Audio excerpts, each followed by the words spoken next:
In Canberra, thousands turned out to remember the end of a war that helped shape Australia's identity.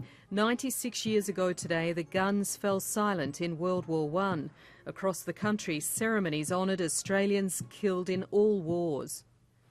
We honour first and foremost the extraordinary sacrifice of more than 102,000 Australians who have died in the defence of the values of this country and in defence of this country.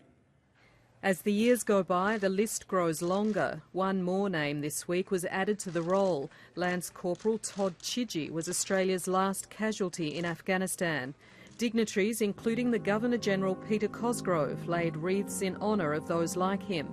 The Prime Minister Tony Abbott marked the occasion at a ceremony in Beijing. We remember all who have worn our country's uniform.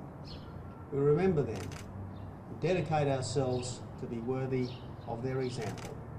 In Sydney, a smaller crowd gathered at the Cenotaph in Martin Place, but the occasion was no less poignant.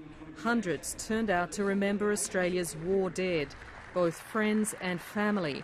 Sons of a string of sisters, and then their younger children died in the Second World War as prisoners of war. I reflect on a good friend of mine that was killed that didn't come home, and I came home, and I always wonder why it was him and not me. It was a day too for the very young. We started taking them to the Anzac parades, and we're showing them, this is, it's up to us to instil this in the children, don't you think? Then, at the 11th hour of the 11th day, Australians fell silent for a moment of national reflection.